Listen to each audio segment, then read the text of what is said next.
ಶ್ರೀ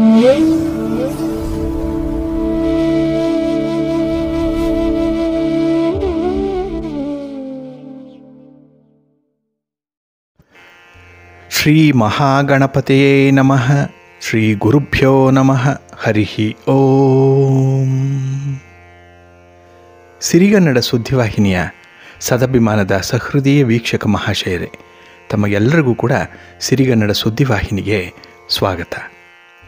ದಯಾಮಯನಾದಂಥ ಭಗವಂತನ ಅನುಗ್ರಹ ತಮ್ಮೆಲ್ಲರಿಗೆ ಪ್ರಾಪ್ತಿಯಾಗಲಿ, ತಮ್ಮೆಲ್ಲರ ಜೀವನ ಆರೋಗ್ಯದಾಯಕವಾಗಿರಲಿ, ಸಂತೃಪ್ತಿದಾಯಕವಾಗಿರಲಿ ಎಂದು ಭಗವಂತನಲ್ಲಿ ಪ್ರಾರ್ಥನೆಯನ್ನು ಮಾಡ್ತಾ ಈ ದಿನದ ವಿಶೇಷ ಕಾರ್ಯಕ್ರಮವನ್ನು ನೋಡೋಣ.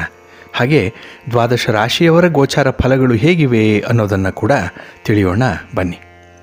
ವೀಕ್ಷಕರೇ, ಈ ದಿನ ತಮ್ಮ ಹುಟ್ಟುಹಬ್ಬವನ್ನು ಆಚರಿಸ್ಕೊಳ್ತಾ ಇರುವಂಥ ತಮಗೆಲ್ಲರಿಗೂ ಕೂಡ ಹುಟ್ಟುಹಬ್ಬದ ಶುಭಾಶಯಗಳು. ಹಾಗೆ ಈ ದಿನಾಂಕದಂದು ವಿವಾಹವಾಗಿರುವಂಥ ದಂಪತಿಗಳಿಗೂ ಕೂಡ ವಿವಾಹ ವಾರ್ಷಿಕೋತ್ಸವದ ಶುಭಾಶಯಗಳನ್ನು ಹೇಳ್ತಾ ಭಗವಂತ ತಮಗೆಲ್ಲರಿಗೂ ಕೂಡ ಸಕಲ ಸನ್ಮಂಗಳಗಳನ್ನು ಕರುಣಿಸಲಿ ಅಂತ ಹೇಳಿ ಸಿರಿಗನ್ನಡ ಸುದ್ದಿವಾಹಿನಿಯ ಪರವಾಗಿ ಪ್ರಾರ್ಥಿಸುತ್ತೇನೆ. ಪ್ರೀತಿಯ ಬಂಧುಗಳೇ, ಈ ದಿನ 2024 ಜೂನ್ ತಿಂಗಳ 10ನೇ ತಾರೀಕು ಇಂದು ವಾಸರ ಅಂದರೆ ಸೋಮವಾರ. ಈ ಸೋಮವಾರದ ನಿತ್ಯ ಪಂಚಾಂಗ ಫಲ ಹೇಗಿದೆ ನೋಡೋಣ ಬನ್ನಿ. ಶ್ರೀ ಕ್ರೋಧಿ ನಾಮ ಸಂವತ್ಸರೆ ಉತ್ತರಾಯಣೆ ಗ್ರೀಷ್ಮ ಋತು ಜ್ಯೇಷ್ಠ ಮಾಸ ಶುಕ್ಲ ಪಕ್ಷದ ಚತುರ್ಥಿಯ ತಿಥಿ ಈ ದಿನ ಇದೆ. ಇದು ಈ ದಿನ ಅಪರಾಹ್ನ 4:33 ಇರಲಿದೆ. ಈ ದಿನದ ನಕ್ಷತ್ರ ಪುಷ್ಯ ನಕ್ಷತ್ರ. ಇದು ಈ ದಿನ ರಾತ್ರಿ 10:25 ಇರಲಿದೆ. ನಂತರ ಆಶ್ಲೇಷ ನಕ್ಷತ್ರ ಆರಂಭ ಆಗುತ್ತೆ. ಈ ದಿನದ ಕರ್ಣ ಪೂರ್ವಕರ್ಣ ವಿಷ್ಟಿ ಅಥವಾ ಭದ್ರ. ಇದು ಈ ದಿನ ಅಪರಾಹ್ನ 4:17 ಇರಲಿದೆ. ನಂತರ ಉತ್ತರ ಕರ್ಣ ಭವ ಆರಂಭ ಆಗುತ್ತೆ. ಈ ದಿನದ ಯೋಗ ಧ್ರುವ ಯೋಗ, ದಿಕ್ಷೂಲೆ ಪೂರ್ವ ದಿಕ್ಕು. ಇನ್ನು ಈ ದಿನ ಸೂರ್ಯ ಇರುವಂಥ ರಾಶಿ ವೃಷಭ, ಚಂದ್ರ ಇರುವಂಥ ರಾಶಿ ಕರ್ಕಾಟಕ. ಹಾಗೆ ಈ ದಿನ ರಾಹುಕಾಲ ಇರುವಂಥ ಸಮಯ ಈ ದಿನ ಬೆಳಿಗ್ಗೆ 7:35 ಬೆಳಿಗ್ಗೆ 9:11 ಗುಳಿಕ ಕಾಲ ಈ ದಿನ ಮಧ್ಯಾಹ್ನ 1:59 ಮಧ್ಯಾಹ್ನ 3:35. ಇನ್ನು ಯಮಗಂಡ ಕಾಲ ಈ ದಿನ ಬೆಳಿಗ್ಗೆ 10:47 ಮಧ್ಯಾಹ್ನ 12:23 ಇರಲಿದೆ. ಹಾಗೆ ಈ ದಿನ ದುಷ್ಟ ಮುಹೂರ್ತ ಇರುವಂಥ ಸಮಯ ಈ ದಿನ ಮಧ್ಯಾಹ್ನ 12:48 ಮಧ್ಯಾಹ್ನ 1:44 ದುಷ್ಟ ಮುಹೂರ್ತದ ಸಮಯ. ಹಾಗಾಗಿ ಈ ಸಮಯದಲ್ಲಿ ಯಾವುದೇ ಪ್ರಯಾಣವನ್ನಾಗಲಿ ಯಾವುದೇ ಶುಭ ಕಾರ್ಯಗಳನ್ನಾಗಲಿ ಆರಂಭ ಮಾಡಬೇಡಿ. ಏಕೆಂದರೆ ನೀವು ಯಾವುದೇ ಕೆಲಸವನ್ನು ಈ ದುಷ್ಟ ಮುಹೂರ್ತದಲ್ಲಿ ಆರಂಭ ಮಾಡಿದರೆ ಅದರಿಂದ ಬರುವಂಥ ಫಲಿತಾಂಶಗಳು ಅಷ್ಟೊಂದು ಅನುಕೂಲಕರವಾಗಿ ಇರೋದಿಲ್ಲ. ಆದ್ದರಿಂದಲೇ ಈ ದುಷ್ಟ ಮುಹೂರ್ತವನ್ನು ಅವಾಯ್ಡ್ ಮಾಡುವಂಥದ್ದು ತುಂಬ ಉತ್ತಮ.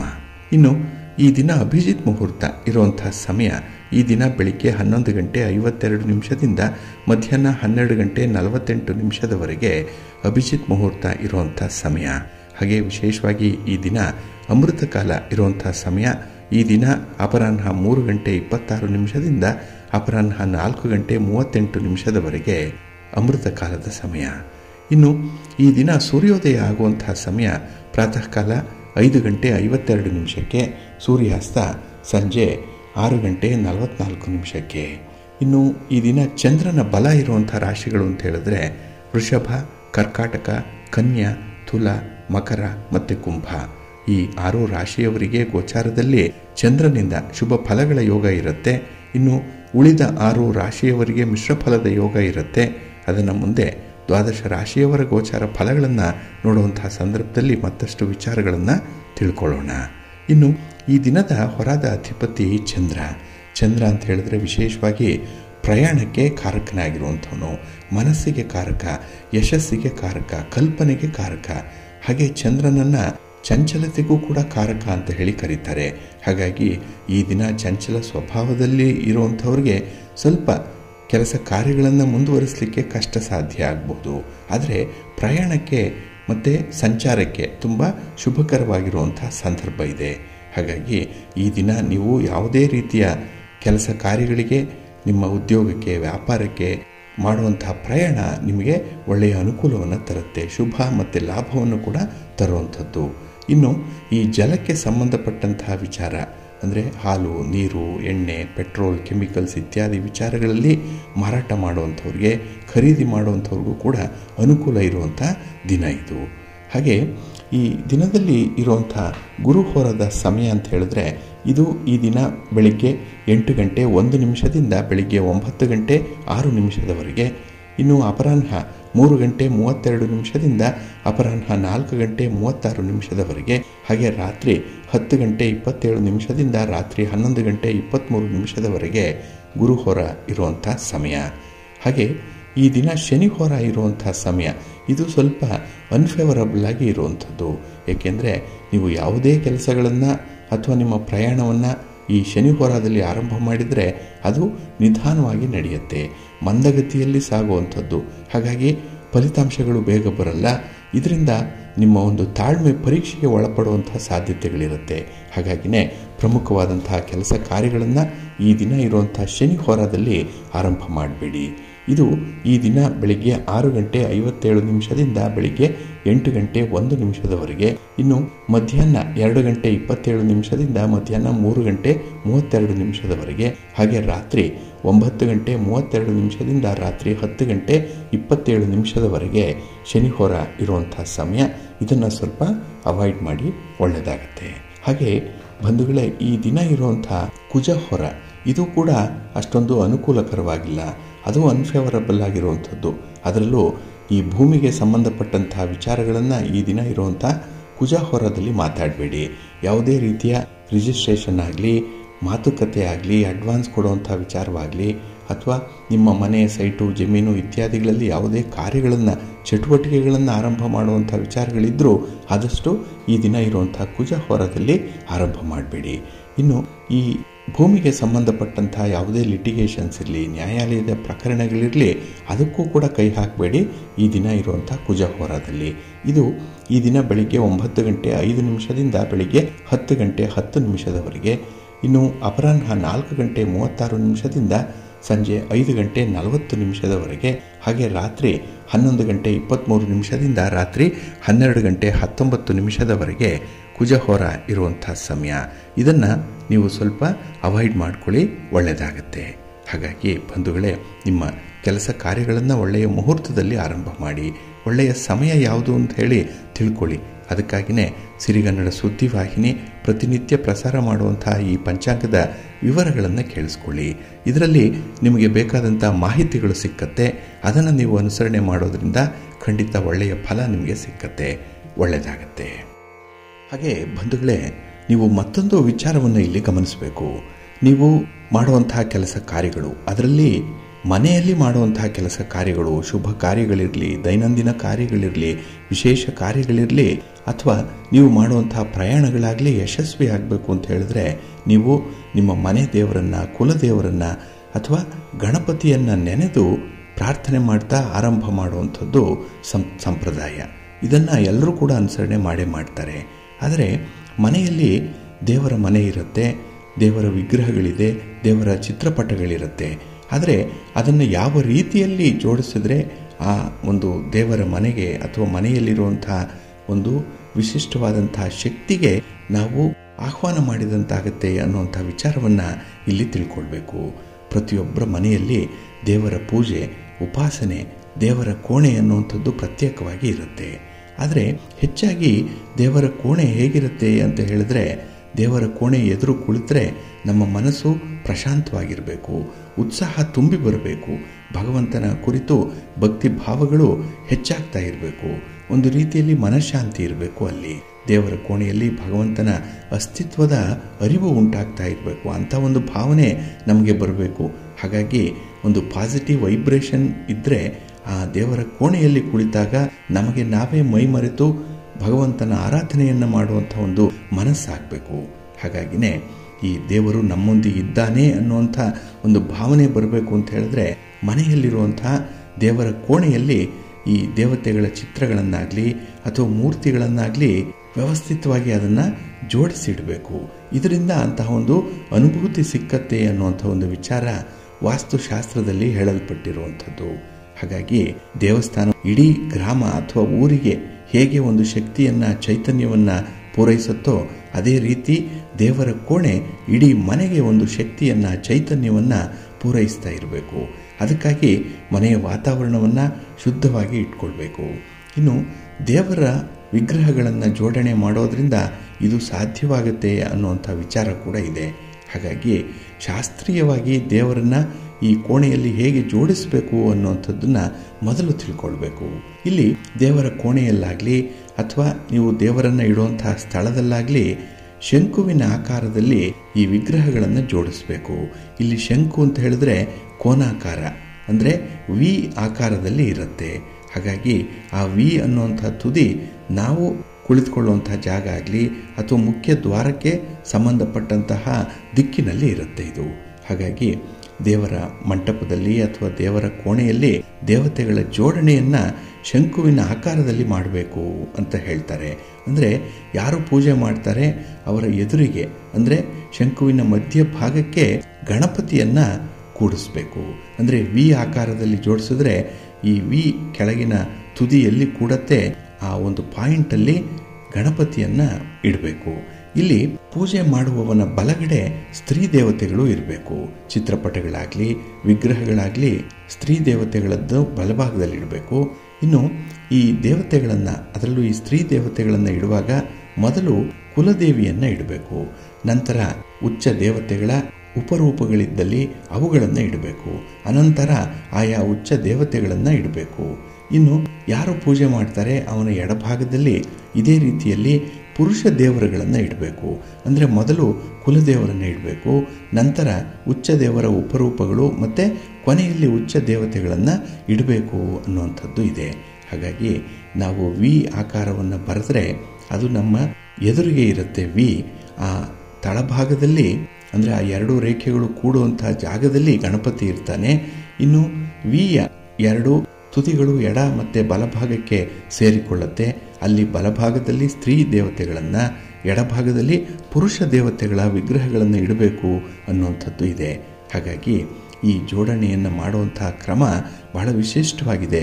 ಇದೇ ರೀತಿಯಲ್ಲಿ ಮಾಡಿದ್ರೆ ಆ ಮನೆಯಲ್ಲಿ ಒಂದು ಪಾಸಿಟಿವ್ ವೈಬ್ರೇಷನ್ ಅನ್ನುವಂಥದ್ದು ಇರುತ್ತೆ. ಇಲ್ಲಿ 7 ಉಚ್ಚ ದೇವತೆಗಳಲ್ಲಿ ಬ್ರಹ್ಮ ಇವನು ಇಚ್ಛೆಯನ್ನು ವ್ಯಕ್ತಪಡಿಸುವಂಥವನು, ವಿಷ್ಣು ಕ್ರಿಯೆಯನ್ನು ಮತ್ತು ಈಶ್ವರ ಜ್ಞಾನವನ್ನು, ಅಂದರೆ ಉತ್ಪತ್ತಿ ಸ್ಥಿತಿ ಮತ್ತು ಲಯಕ್ಕೆ ಸಂಬಂಧಿಸಿದಂತಹ ದೇವತೆಗಳಿಗಿಂತ ಮೊದಲು ಉಳಿದ ದೇವತೆಗಳನ್ನು ಅನುಕ್ರಮವಾಗಿ ಇಚ್ಛೆ, ಕ್ರಿಯಾ ಮತ್ತು ಜ್ಞಾನ ಈ ಲಹರಿಗಳಿಗೆ ಅನುಸಾರವಾಗಿ ಇಡಬೇಕು ಅನ್ನುವಂಥದ್ದು ಇದೆ.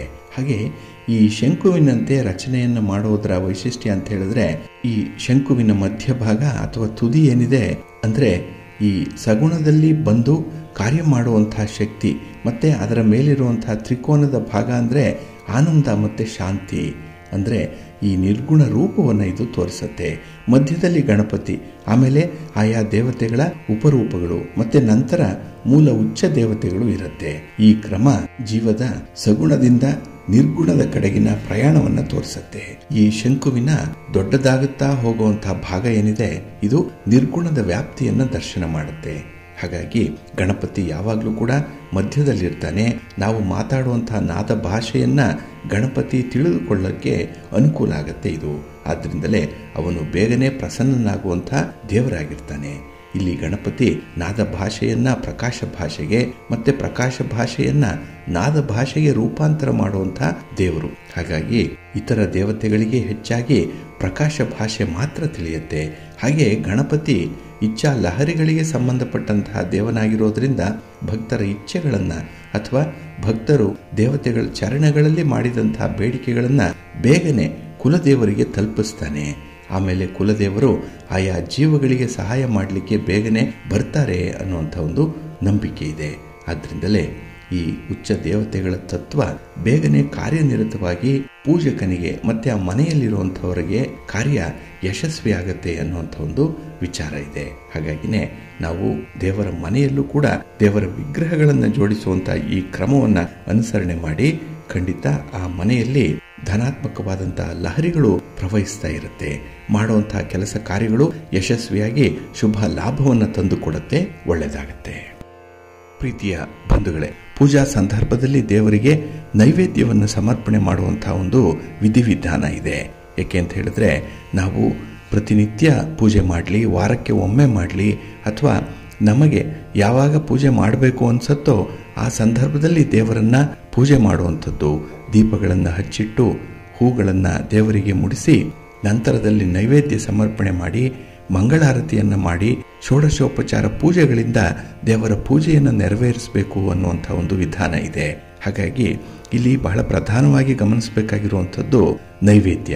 ಏಕೆ ಅಂತ ಹೇಳಿದ್ರೆ ಕೆಲವರು ನೈವೇದ್ಯವನ್ನ ಮನೆಯಲ್ಲಿ ಸಿದ್ಧಪಡಿಸಿ ನೈವೇದ್ಯವನ್ನು ಮಾಡುವಂಥದ್ದು, ಕೆಲವರು ಅಂಗಡಿಯಿಂದ ಹಣ್ಣುಗಳನ್ನು ತಂದು ನೈವೇದ್ಯ ಮಾಡುವಂಥದ್ದು, ಇಲ್ಲ ಒಣ ಹಣ್ಣುಗಳನ್ನಾದರೂ ಇಟ್ಟು ನೈವೇದ್ಯ ಮಾಡುವಂಥ ಒಂದು ಪರಿಕ್ರಮ ಇದೆ. ಇಲ್ಲಿ ನಾವು ಗಮನಿಸಬೇಕಾಗಿರುವಂಥದ್ದು, ನೈವೇದ್ಯವನ್ನು ಭಗವಂತನಿಗೆ ಅರ್ಪಣೆ ಮಾಡುವಂತಹ ಸಂದರ್ಭದಲ್ಲಿ ಕೆಲವರು ಬಾಳೆ ಎಲೆಯನ್ನು ಬಳಸುವಂಥದ್ದಿದೆ, ಕೆಲವರು ತಟ್ಟೆಯಲ್ಲಿ ನೈವೇದ್ಯವನ್ನು ಸಮರ್ಪಣೆ ಮಾಡ್ತಾರೆ. ತಟ್ಟೆ ಬೆಳ್ಳಿಯದ್ದಾಗಿರ್ಬೋದು, ಅಥವಾ ಹಿತ್ತಾಳೆಯದ್ದಾಗಿರ್ಬೋದು, ಅಥವಾ ಈ ಸ್ಟೈನ್ಲೆಸ್ ಸ್ಟೀಲ್ನ ತಟ್ಟೆಯಿಂದ ಕೂಡ ಕೆಲವರು ನೈವೇದ್ಯವನ್ನು ಸಮರ್ಪಣೆ ಮಾಡ್ತಾರೆ. ಆದರೆ ಶಾಸ್ತ್ರ ಏನು ಹೇಳುತ್ತೆ, ಯಾವ ರೀತಿಯಲ್ಲಿ ನೈವೇದ್ಯವನ್ನು ಸಮರ್ಪಣೆ ಮಾಡಬೇಕು ಭಗವಂತನಿಗೆ ಅನ್ನುವಂಥ ವಿಚಾರವನ್ನು ನೋಡಿದ್ರೆ, ಈ 4 ದೇವರಿಗೆ ಬಾಳೆ ಎಲೆಯಲ್ಲಿ ನೈವೇದ್ಯವನ್ನು ಅರ್ಪಿಸಿದ್ರೆ ಹಣದ ಸಮಸ್ಯೆಗಳ ಇರಲ್ಲ ಅನ್ನುವಂಥ ಒಂದು ವಿಚಾರ ಇದೆ. ಹಾಗಾಗಿ ಈ 4 ದೇವರುಗಳನ್ನು ಪೂಜೆ ಮಾಡುವಂತಹ ಸಂದರ್ಭದಲ್ಲಿ ನೀವು ಬಾಳೆ ಎಲೆಯಲ್ಲೇ ನೈವೇದ್ಯವನ್ನು ಇಡಬೇಕು ಅನ್ನುವಂಥದ್ದನ್ನು ತಿಳ್ಕೊಳ್ಳಿ. ಯಾಕೆಂದರೆ ಒಂದೊಂದು ದೇವರು ಒಂದೊಂದು ಬಗೆಯ ನೈವೇದ್ಯವನ್ನು ಇಷ್ಟಪಡ್ತಾರೆ.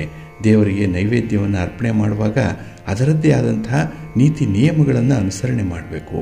ಅಂದರೆ ದೇವರಿಗೆ ನೈವೇದ್ಯವನ್ನು ವಿವಿಧ ರೀತಿಯಲ್ಲಿ ಅರ್ಪಣೆ ಮಾಡುವಂಥದ್ದು.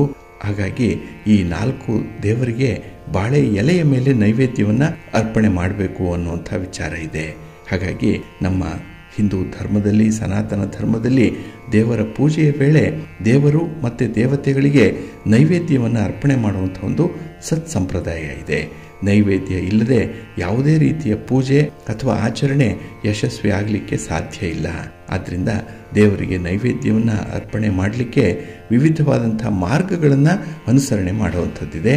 ಅದರಲ್ಲಿ ಬಹಳ ಮುಖ್ಯವಾಗಿ ಬಾಳೆ ಎಲೆಯ ಮೇಲೆ ದೇವರಿಗೆ ನೈವೇದ್ಯವನ್ನು ಅರ್ಪಿಸಿದ್ರೆ ಹೆಚ್ಚಿನ ಫಲ ಸಿಕ್ಕತ್ತೆ ಅನ್ನುವಂಥ ಒಂದು ವಿಚಾರ ಇದೆ. ಏಕೆಂದರೆ ದೇವರು ಬಹಳ ಬೇಗ ಸಂತುಷ್ಟನಾಗ್ತಾನೆ. ಬಾಳೆ ಎಲೆಯನ್ನು ಹೊರತುಪಡಿಸಿ ಎಲ್ಲ ಧಾರ್ಮಿಕ ಆಚರಣೆಗಳಲ್ಲೂ ಕೂಡ ಬಾಳೆ ಹಣ್ಣುಗಳನ್ನು ಕೂಡ ಬಳಸುವಂಥದ್ದು ಇದೆ. ಇದು ಶುದ್ಧತೆಯ ದೃಷ್ಟಿಯಿಂದ ಬಹಳ ಉತ್ತಮ. ಅದರಲ್ಲೂ ಬಾಳೆ ಎಲೆ ತುಂಬ ವಿಶೇಷವಾಗಿರುವಂಥದ್ದು. ಬಾಳೆ ಎಲೆಗಳ ಮೇಲೆ ವಿಷ್ಣು ಮತ್ತು ತಾಯಿ ಮಹಾಲಕ್ಷ್ಮಿ ನೆಲೆಸಿದ್ದಾರೆ ಅನ್ನುವಂಥ ಒಂದು ನಂಬಿಕೆ ಇದೆ. ಆದ್ದರಿಂದಲೇ ವಿಷ್ಣುವನ್ನು ಪೂಜೆ ಮಾಡುವಾಗ, ತಾಯಿ ಮಹಾಲಕ್ಷ್ಮಿಯನ್ನು ಪೂಜೆ ಮಾಡುವಾಗ, ಗಣಪತಿಯನ್ನು ಪೂಜೆ ಮಾಡುವಾಗ, ದುರ್ಗಾದೇವಿಯನ್ನು ಪೂಜೆ ಮಾಡುವಾಗ ಬಾಳೆ ಎಲೆಯ ಮೇಲೆ ನೈವೇದ್ಯವನ್ನು ಅರ್ಪಣೆ ಮಾಡಿದ್ರೆ ಆ ಮನೆಯಲ್ಲಿ ಸಂತೋಷ ಸಮೃದ್ಧಿಗಳು ನೆಲೆಯಾಗಿರುತ್ತೆ ಅನ್ನುವಂಥ ಒಂದು ವಿಚಾರ ಇದೆ. ಹಾಗಾಗಿನೇ ದುರ್ಗಾದೇವಿಗೆ ನೀವು ಯಾವುದೇ ರೀತಿಯ ನೈವೇದ್ಯವನ್ನು ಸಮರ್ಪಣೆ ಮಾಡುವಾಗ ಬಾಳೆ ಎಲೆಯ ಮೇಲೆ ನೈವೇದ್ಯವನ್ನು ಇಟ್ಟು ಅರ್ಪಣೆ ಮಾಡಿ. ಇಲ್ಲಿ ಬಹಳ ವಿಶೇಷವಾಗಿ ಒಂದು ಧಾರ್ಮಿಕ ನಂಬಿಕೆ ಇದೆ. ಏನಂದರೆ ದುರ್ಗೆ ಬಹಳ ಶೀಘ್ರದಲ್ಲಿ ಪೂಜೆಯಿಂದ ಸಂತುಷ್ಟಳಾಗ್ತಾಳೆ, ನೈವೇದ್ಯವನ್ನು ಸ್ವೀಕರಿಸ್ತಾಳೆ ಬಹಳ ಬೇಗ. ಆಗ ಭಕ್ತರು ಬೇಡುವಂತಹ ವರಗಳನ್ನು ಕರುಣಿಸ್ತಾಳೆ ಅನ್ನುವಂಥ ಒಂದು ವಿಚಾರ. ಜೀವನದಲ್ಲಿ ಯಾವುದೇ ರೀತಿಯ ಅಡೆತಡೆಗಳು ಬಂದರೆ ಅದನ್ನು ರಕ್ಷಣೆ ಮಾಡುವಂಥವಳು ದುರ್ಗಾದೇವಿ. ಹಾಗಾಗಿ ದುರ್ಗಾದೇವಿಗೆ ಬಾಳೆ ಎಲೆಯ ಮೇಲೆ ನೈವೇದ್ಯವನ್ನು ಅರ್ಪಣೆ ಮಾಡಿದ್ರೆ ಆ ಮನೆಯಲ್ಲಿ ಸುಖ ಶಾಂತಿ ಕೂಡ ನೆಲೆಸಿರುತ್ತೆ ಅನ್ನುವಂಥ ಒಂದು ವಿಚಾರ. ಇನ್ನು ಲಕ್ಷ್ಮೀ ದೇವಿಗೆ ಬಾಳೆ ಎಲೆ ಬಹಳ ಇಷ್ಟ. ಏಕೆಂದರೆ ಸಂಪತ್ತಿನ ಅಧಿದೇವತೆ. ಬಾಳೆ ಹಣ್ಣು, ಬಾಳೆ ಎಲೆಯಲ್ಲಿ ಲಕ್ಷ್ಮಿ ವಾಸವಾಗಿರ್ತಾಳೆ ಅನ್ನುವಂಥ ಒಂದು ವಿಚಾರ ಇದೆ. ಆದ್ದರಿಂದ ನಮ್ಮೆಲ್ಲ ಆರ್ಥಿಕ ಸಮಸ್ಯೆಗಳಿಂದ ನಮಗೆ ಮುಕ್ತಿ ದೊರೆಯುತ್ತೆ ಅನ್ನುವಂಥದ್ದನ್ನು ನಾವು ಕಂಡುಕೊಳ್ಬೇಕಾದ್ರೆ ಬಾಳೆ ಎಲೆಯ ಮೇಲೆ ಮಹಾಲಕ್ಷ್ಮಿಗೆ ನೈವೇದ್ಯವನ್ನು ಸಮರ್ಪಣೆ ಮಾಡಬೇಕು. ಇನ್ನು ಲಕ್ಷ್ಮಿ ಪೂಜೆ ಮಾಡುವಂತಹ ಸಂದರ್ಭದಲ್ಲಿ ಬಾಳೆ ಎಲೆಯಲ್ಲೇ ನೀವು ನೈವೇದ್ಯವನ್ನು ಇಡಬೇಕು. ಅದರಲ್ಲೂ ಈ ಅಗ್ರದ ಕಡೆ ಎಡಭಾಗಕ್ಕೆ ಬರಬೇಕು ದೇವರಿಗೆ. ಆ ರೀತಿಯಲ್ಲಿ ಇಡುವಂಥದ್ದು ಬಹಳ ಉತ್ತಮ. ಇನ್ನು ಎಂದಿಗೂ ಕೂಡ ಹಣದ ಕೊರತೆ ಅಥವಾ ಹಣಕಾಸಿನ ಬಿಕ್ಕಟ್ಟು ಉಂಟಾಗಲ್ಲ ಕುಟುಂಬಕ್ಕೆ ಅನ್ನುವಂಥ ಒಂದು ನಂಬಿಕೆ ಇದೆ. ಇನ್ನು ವಿಷ್ಣುವನ್ನ ಪೂಜೆ ಮಾಡುವಂತಹ ಸಂದರ್ಭದಲ್ಲಿ ಅಥವಾ ವಿಷ್ಣು ತತ್ವ ಇರುವಂತಹ ಭಗವಂತನ ಆರಾಧನೆ ಮಾಡುವಂತಹ ಸಂದರ್ಭದಲ್ಲಿ ನೀವು ವೆಂಕಟೇಶ್ವರನನ್ನ, ರಂಗನಾಥನನ್ನ, ಅನಂತ ಪದ್ಮನಾಭ ಸ್ವಾಮಿಯನ್ನ ಅಥವಾ ವಿಷ್ಣುವನ್ನ, ಕೃಷ್ಣನನ್ನ ಪೂಜೆ ಮಾಡುವಾಗ ಬಾಳೆ ಎಲೆಯಲ್ಲಿ ನೈವೇದ್ಯವನ್ನು ಇಡಬೇಕು. ಇದು ಅತ್ಯಂತ ಮಂಗಳಕರ ಅಂತ ಹೇಳಿ ಪರಿಗಣಿಸಲ್ಪಟ್ಟಿರುವಂಥದ್ದು. ಹಾಗಾಗಿ ಶ್ರೀಹರಿಯ ಒಂದು ಅನುಗ್ರಹ, ಮಾತಾ ಲಕ್ಷ್ಮಿಯ ಅನುಗ್ರಹ ಉಂಟಾಗಬೇಕು ಅಂತ ಹೇಳಿದ್ರೆ ಬಾಳೆ ಎಲೆಯನ್ನು ನಾವು ಈ ಪೂಜಾ ಸಂದರ್ಭದಲ್ಲಿ ಬಳಸಬೇಕು. ಹಾಗೆ ಈ ಹೂಗಳನ್ನಾಗಲಿ ಅಥವಾ ಪೂಜಾ ಸಾಮಗ್ರಿಗಳನ್ನಾಗಲಿ ಇಟ್ಕೊಳ್ಳಲಿಕ್ಕೂ ಕೂಡ ಬಾಳೆ ಎಲೆಯನ್ನು ಬಳಸಬೇಕು. ಒಂದು ಬುಟ್ಟಿ ಇರಲಿ, ತಟ್ಟೆ ಇರಲಿ, ಅದರ ಮೇಲೆ ಬಾಳೆ ಎಲೆಯನ್ನು ಹಾಕಿ ಅಥವಾ ಹರಡಿ ಅದರ ಮೇಲೆ ಹಣ್ಣುಗಳನ್ನು ಅಥವಾ ಪೂಜಾ ಸಾಮಗ್ರಿಗಳನ್ನು ಇಡಬೇಕು ಅನ್ನುವಂಥ ಒಂದು ವಿಚಾರ ಇದೆ. ಇನ್ನು ಗಣೇಶನಿಗೆ ಬಾಳೆ ಎಲೆ ಬಹಳ ಪ್ರಿಯವಾಗಿರುವಂಥದ್ದು. ಆನೆಗೆ ಬಾಳೆ ಎಲೆ, ಬಾಳೆಹಣ್ಣು ಬಹಳ ಇಷ್ಟ. ಅದೇ ರೀತಿ ನಾವು ಮಾಡುವಂಥ ಪೂಜೆ ಪುನಸ್ಕಾರಗಳು ನೇರವಾಗಿ ಗಣಪತಿಯನ್ನು ತಲುಪಬೇಕು, ನೇರವಾಗಿ ಅದರ ಅನುಕೂಲ ಆಗಬೇಕು ಅಂತ ಹೇಳಿದ್ರೆ ಬಾಳೆ ಎಲೆಯ ಮೇಲೇನೆ ಗಣಪತಿಗೆ ನೈವೇದ್ಯವನ್ನು ಇಡಬೇಕು. ಇದು ಅತ್ಯಂತ ಫಲಪ್ರದ ಅಂತ ಹೇಳಿ ಕರೆಯುವಂಥದ್ದು ಇದೆ. ಹಾಗಾಗಿ ವ್ಯಕ್ತಿ ಬಾಳೆ ಎಲೆಗಳ ಮೇಲೆ ನೈವೇದ್ಯವನ್ನು ಅರ್ಪಣೆ ಮಾಡಿದ್ರೆ ಜೀವನದಲ್ಲಿ ಕಷ್ಟಗಳು ಕೊನೆಗೊಳ್ಳುತ್ತೆ ಅನ್ನುವಂಥದ್ದು. ಜೊತೆಗೆ ಬುಧ ದೋಷದಿಂದ ಕೂಡ ಮುಕ್ತಿಯನ್ನು ಕಂಡುಕೊಳ್ತಾನೆ. ವ್ಯಾಪಾರ ವ್ಯವಹಾರಗಳಲ್ಲಿ ಹೆಚ್ಚಿನ ಲಾಭ ಬರಬೇಕು ಅಂತ ಹೇಳಿದ್ರೆ ಬುಧ ಬಹಳ ಮುಖ್ಯ. ಆ ಬುಧನನ್ನು ನಾವು ಬಲಪಡಿಸ್ಕೊಳ್ಬೇಕು ಅಂತ ಹೇಳಿದ್ರೆ ಹಸಿರನ್ನ ಹೆಚ್ಚಾಗಿ ಬಳಸಬೇಕು ಈ ಪೂಜಾ ಸಂದರ್ಭದಲ್ಲಿ. ಹಾಗಾಗಿನೇ ವಿಳ್ಯದೆಲೆಯನ್ನು ಬಳಸುವಂಥದ್ದು, ಮತ್ತು ಬಾಳೆ ಎಲೆಯನ್ನು ಬಳಸುವಂಥದ್ದು, ಮಾವಿನ ಸೊಪ್ಪನ್ನು ಬಳಸುವಂಥದ್ದು ಬಹಳ ಮುಖ್ಯ. ಏಕೆಂದರೆ ಈ ಹಸಿರಿನಿಂದ ಬುಧ ಸಂತುಷ್ಟನಾಗ್ತಾನೆ. ಇದರಿಂದ ನಮ್ಮ ಹಣಕಾಸಿನ ವಿಚಾರಗಳು, ಹಣಕಾಸಿನ ಸಮಸ್ಯೆಗಳು ನಿವಾರಣೆಯಾಗುತ್ತೆ ಅನ್ನುವಂಥದ್ದಿದೆ. ಹಾಗಾಗಿ ಈ 4 ದೇವರಿಗೆ ನೈವೇದ್ಯವನ್ನು ಅರ್ಪಣೆ ಮಾಡುವಾಗ ಬಾಳೆ ಎಲೆಗಳನ್ನು ಉಪಯೋಗಿಸ್ಕೊಳ್ಳಿ, ತುಂಬ ಉಪಯುಕ್ತವಾಗುತ್ತೆ. ಮನೆ ಸಂತೃಪ್ತಿಯಿಂದ ಇರುತ್ತೆ, ಮನಸ್ಸು ನೆಮ್ಮದಿಯಿಂದ ಇರುತ್ತೆ, ಒಳ್ಳೆಯದಾಗತ್ತೆ.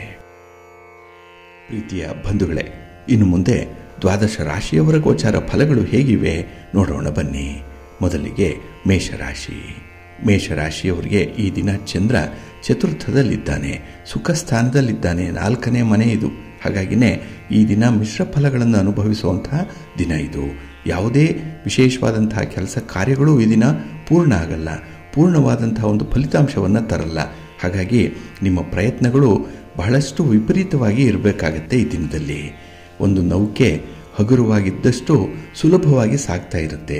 ನೀರಿನ ಮೇಲೆ ತೇಲಬೇಕು ಅಂತ ಹೇಳಿದ್ರೆ ಆ ನೌಕೆ ಹಗುರವಾಗಿ ಇರಬೇಕು, ಭಾರವಾದ ವಸ್ತುಗಳು ಕಡಿಮೆ ಇರಬೇಕು. ಇಲ್ಲ ಆ ನೌಕೆಯ ಒಳಗೆ ಭಾರವಾದ ವಸ್ತುಗಳೇನಾದರೂ ಇದ್ದರೆ ಅದನ್ನು ನಡೆಸಲಿಕ್ಕೆ ಹೆಚ್ಚು ಇಂಧನ ಬೇಕಾಗುತ್ತೆ. ಅಂದರೆ ಹೆಚ್ಚು ಎಫರ್ಟ್ ಅನ್ನುವಂಥದ್ದು ಬೇಕು, ಕಷ್ಟಪಡಬೇಕಾಗತ್ತೆ. ಹಾಗೆ ಈ ದಿನ ನಿಮ್ಮ ಸಂಸಾರ ನೌಕೆಯೂ ಕೂಡ ನಿಮ್ಮ ಕುಟುಂಬದ ಸದಸ್ಯರ ಒಂದು ಖುಷಿಯ ಸ್ವಭಾವದ ವಾತಾವರಣವನ್ನು ಅವಲಂಬಿಸಿರುತ್ತೆ. ಎಲ್ಲಿ ಖುಷಿ ಇದೆ, ಸಂತೋಷ ಇದೆ, ಅಂಡರ್ಸ್ಟ್ಯಾಂಡಿಂಗ್ ಇದೆ, ಅಲ್ಲಿ ಹಗುರವಾಗಿ ನೌಕೆ ಸಾಗ್ತಾ ಇರುತ್ತೆ. ಎಲ್ಲಿ ಮನಸ್ತಾಪಗಳಿದೆ, ಭಿನ್ನಾಭಿಪ್ರಾಯಗಳಿದೆ, ದ್ವೇಷ ಅಸೂಯೆಗಳಿದೆ, ಅಂಥ ಒಂದು ಸಂಸಾರದಲ್ಲಿ ನೌಕೆ ಭಾರವಾಗಿರುತ್ತೆ. ಹೆಚ್ಚು ಎಫರ್ಟ್ ಅನ್ನುವಂಥದ್ದು ಬೇಕು, ತುಂಬ ಪ್ರಯಾಸದಿಂದ ಪ್ರಯತ್ನದಿಂದ ಅದನ್ನು ಮುಂದುವರಿಸಬೇಕಾಗತ್ತೆ. ಹಾಗಾಗಿ ಈ ದಿನ ಬಹಳ ವಿಶೇಷವಾಗಿ ಕುಟುಂಬಸ್ಥರ ಒಂದು ಮೂಡ್ ಏನಿದೆ ಇದರ ಮೇಲೆ ನಿಮ್ಮ ಕೆಲಸ ಕಾರ್ಯಗಳು ನಡೆಯುವಂಥದ್ದು. ಒಂದು ಸಕ್ಸಸ್ ರೇಟ್ ಚೆನ್ನಾಗಿ ಆಗಬೇಕಂತ ಹೇಳಿದ್ರೆ ಕುಟುಂಬದಲ್ಲಿ ನೆಮ್ಮದಿ ಇರಬೇಕು.